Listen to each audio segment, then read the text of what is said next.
All right, we got a bunch of different random topics we've been kicking around, so we're going to talk about them all in this one kind of special little episode. First one is conversation, something you wrote. We'll link back to it in the show notes here. Something you were thinking about is, so you have 2 kids, talking about this with your family. Should your kids go to college? Like, are you going to send your kids to college? Is that something you've already thought about? I don't know. I'm going to leave it up to them. So I've thought a lot about this, and I'd say my wife kind of feels a little bit differently than I do. But my view is most people who go to college today shouldn't go to college. Right? I think we've kind of pushed everyone down this road of everyone's got to go to college, and most people that I meet that have gone to college don't know why they went to college. So it's kind of just become this almost like it's just a progression. You have to do it, right? You went to high school. The question isn't what are you going to do after high school? It's where are you going to college? Exactly. So if my kids want to go to college, hell yes, I'll send them to college. But that's the key word there. If they want to. If they want to do something that requires college or they want to go to college, I'm all for it. But just this idea of everyone just like sheep go to college, not knowing why they went to college, come out of college $100,000, $200,000 in debt and don't know what they want to do with their life, that's nonsense. So if say your daughter comes to you and she says, I want to go to college, are you going to accept that answer as it is, or are you going to push back on her and say why? Because if she says, like, what if the answer is, well, Dad, I'm in high school and 90% of my grade is going to college. Is that matter? Hell no. That's my answer. See, of course I'm going to push back. So I'm going to go push back and understand why does she think that she should go to college? What does she want to get out of it? If she tells me I want to go because my friends are going, or I want to go because I want to party, not a good answer. Yeah. Right, I'm going to push back. There's better ways to spend $200,000. Exactly. Go take $200,000 and go travel the world for a few years, or a decade, or however long $200,000 lasts you. Like I think that could be just as valuable as anything else. What about the value of like living away from home and being on your own? Like, I've thought about this a lot, and some of the value might not be I have a specific reason, but you're forced to get outside of your comfort zone and be around other people, and you can't just rely on mom and dad. You're in a new place, in a new environment, and you have to kind of fend for yourself. I'm all for that, but college as a reason to do that is bullshit, right? Because it's not real. It's not the real world. You're not fending for yourself. Right, your parents are paying for your scholarship. You're not paying for your own way in most cases with college, and so it's not reality. And you're in a dorm, off in some campus, in some town, in some college, has nothing to do with reality. I'm all for like pushing yourself and getting out there, but you can do that without going $200,000 in debt. Is this a newer thought for you? Like, has this changed? Like, did you feel the same way 10 years ago, or is this more because it's easier to find careers and jobs today without having to go to college? I mean, I'm glad that I went. Well, I'm still paying for it. I'm not that glad, but I feel like 98% of what I do in my job today, I didn't learn anything about that in college. Like, has technology changed the way you think about this? I think the world has changed. So I've kind of always felt this way, but part of that is, I went to a crappy college, or not interesting college, I should say. It's not crappy, right? Jerry Seinfeld went there. There you go. There we go. And Ray Romano, just comedians. But it was not interesting to me. And, for because of that and lots of other reasons, like I never finished college. I dropped out of college. So I've kind of always felt this way to some degree. But I think the bigger thing that has happened in my lifetime and is still happening is that the world has changed, that college by itself is not a qualification for most things outside a few professional services like being a doctor, being a lawyer, various other things.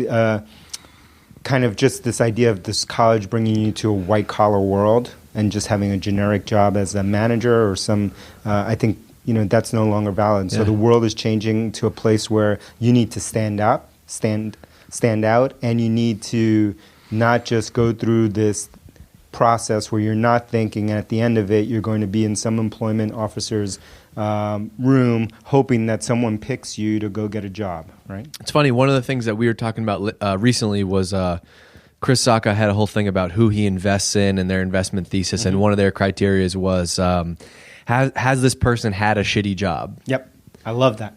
Right, I love this. Saka's has this person had a shitty job and really kind of expose themselves to the reality of the world and come out of this bubble. And that's maybe related to my feeling of wanting people to get out there and wanting people to at least experience or understand why they're doing these things, because they need to understand how this fits in the bigger world versus being in this kind of isolated, American path of, grow up, go to high school, go to college, not really think about anything. Well, after that, start thinking about what you want to do. There's also this trend of like people starting companies or people doing amazing things that had zero expertise in that area, because you kind of have this, you have this lens. Like it's easy to say, this person is building marketing technology because they've been a marketer their whole life. They've done this for 30 years. But some of the best innovations come when a person that has completely from the outside says, why don't you guys do it like this? I think that's true, but I think that's always been the case. That is all of history. We're in this weird bubble. Maybe it's this education bubble where for recent history, to us it feels like it's been this way forever, but it's really been from the 50s to today. So you're thinking about 60 years in human history where this idea of people coming out of high school and going into this white-collar world and going to and having to go to college to get into that world, that's only existed for that time.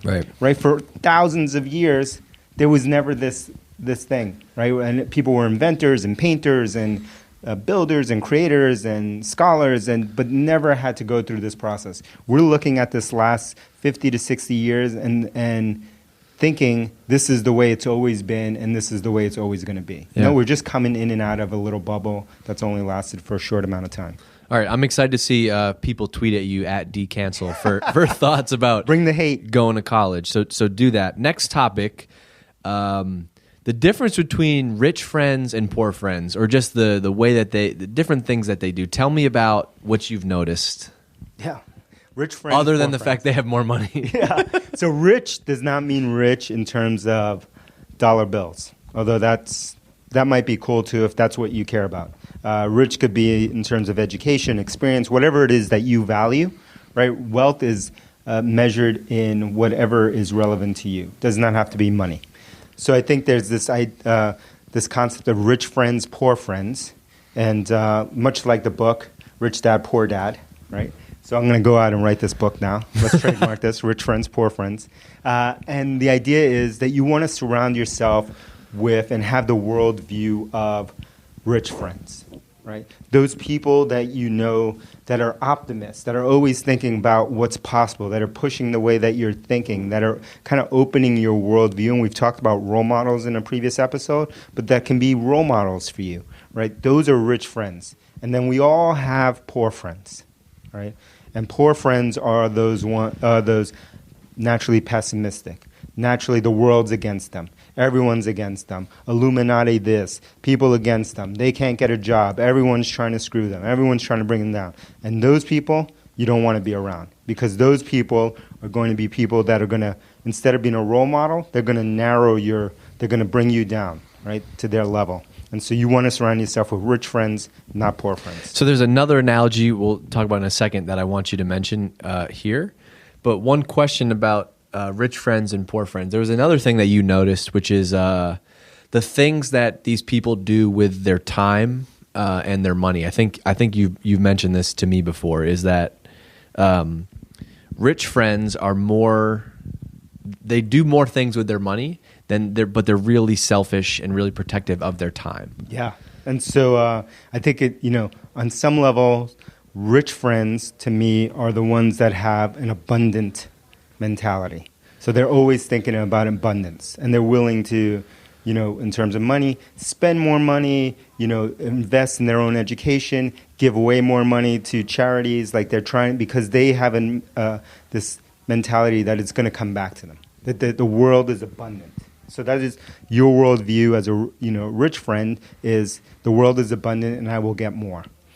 Poor friends have a scarcity mentality, and so they want to keep everything tight. They don't want to spend any money. They don't want to invest in their own education, even though they may be walking around with the latest sneakers, the latest car, the latest whatever. If you ask them to invest in their education, that invest in giving money to charities, they're going to keep that money because they have a scarcity mindset, right? And so you want to be around people who are thinking abundance. Yeah. Abundance is what you need to think about. But the other thing, this goes back to the time management thing too, right? It's kind of the flip side of this is that the reason that some of these people are rich is because they're really ruthless about what they spend their time on. Yeah, they're super focused. So my rich friends are generous with their money, generous with, but with everything except time. Time is the one thing that you cannot get back. You can get back money. You can lose all your money and make some more money. You can, get back those type of things. You can't get back time. And so they're really selfish and protective of their time, and they're really focused on their goals and achieving what they need to do. Poor friends, on the other hand, are really cheap with their money, but have all the time in the world. Right. They want to play Super Mario Brothers. They want to hang out. They want to go to a football game. They want to go do this. They want to go hang. They want to go sit on your couch with you. Like, they got all the time in the world. They got no time to focus. They're too cheap to actually invest in themselves or to be generous with their money, but they have all the time in the world. Avoid those people. Well, I want to go in deeper on this one thing, because I think this is something that comes up with a lot of people is so something that comes with that is saying no, right? A lot of people ask you to, hey, can I grab a coffee? Can I pick your brain? Can I spend 10 minutes talking about this? And I've noticed this from you. This is something that Dharmesh has a great post on. Tim Ferriss has talked about this a lot, which is the default is no. Yeah, the default. I think we'll link up all those things in the show notes.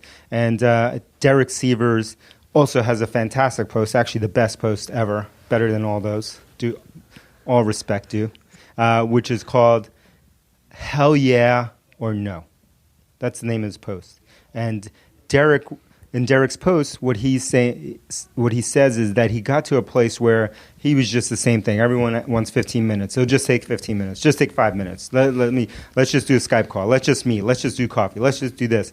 And he finally he had all this kind of abundance and opportunity. But what he figured out was, like, it wasn't making him happier. It wasn't making him more productive.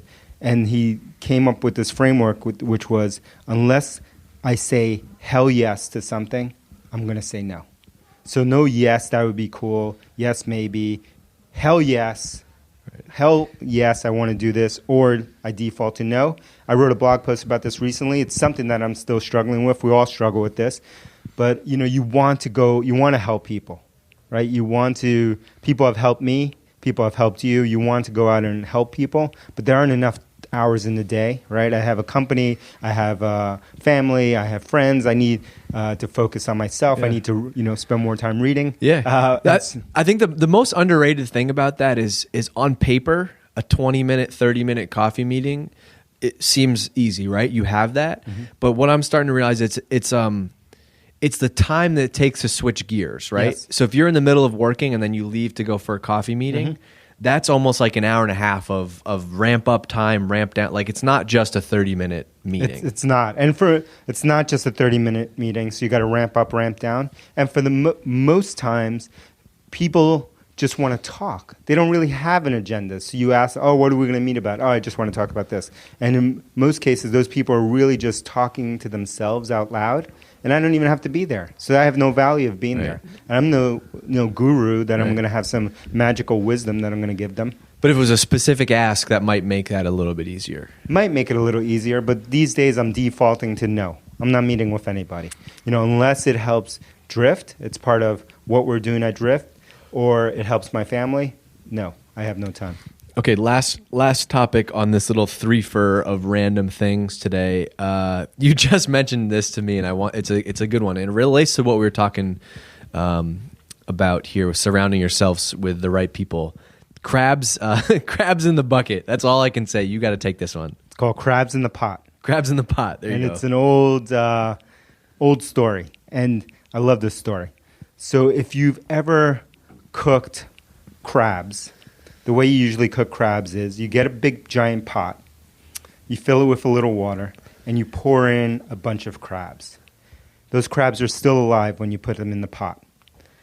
if you sit back and look at what the crabs are doing, you'll notice that every once in a while you'll have a crab that's trying to climb out of the pot, and he's almost at the top. He's almost at the rim. He's gonna about get over the rim. He's about to get out of the pot, but before he gets out of the pot, another crab comes and pulls him back down into their pot. And this happens over and over and over. So there's this concept of crabs in the pot, and you want to avoid those people in your life who are those crabs that are going to pull you back down. That's why you want to surround yourself with those rich friends. You want to surround yourselves with people who are going places because by default, humans are going to try to bring you back down to their level, right? Whether it's jealousy, whether it's their own feelings that they're dealing with, like they're going to bring you back on their own level. And you might get some haters when you're trying to climb out of a pot that says, "Dave, who do you think you are now? Dave, what do you think? You're too good? You're too good? You're better than the rest of us? Why are you trying to do that? You changed, Dave. What's wrong with you? You used to be cool. Now all you want to do is work." Yeah. Right? Those are the crabs in your life that are going to pull you back down. And you got to jump out of that pot before they pull you down. And this goes back to what we were just talking about, which is like, it's sucks to do, but it's going to make you better. Say no to those meetings. Say no to hanging out with those people. You can actually get further by subtracting some of the things in your life, right? People, clutter, things, whatever. Yeah, I think that's the big meta lesson for me, which I'm still learning. It's taken me this long time to figure out, which is reduce in all things, right? To get that focus, whether it's people that are bringing you down, whether it's reduce in terms of complexity of the problem you're trying to solve, like always reduce to get that focus. This can even be your to-do list. Like instead of people, you have a list of 10 things, right? Mm-hmm. 9 of them are jawing at you, trying to get your attention. Yeah. But it's really that one thing that you can do that's going to have the biggest impact. It's another episode we always talk about internally, which is called The One Thing, Big Rocks. Yeah. We'll get back to that. Cool. All right. Send us in questions on Twitter, SeekingWisdom.io, or at dcancel. Email them, dcancel@dcancel.com. Whatever you want to ask, we'll shout you out on the show. We'll do a whole episode dedicated to listener questions. That's it for this episode of Seeking Wisdom. 5-star reviews only. That's it. We'll talk to you soon.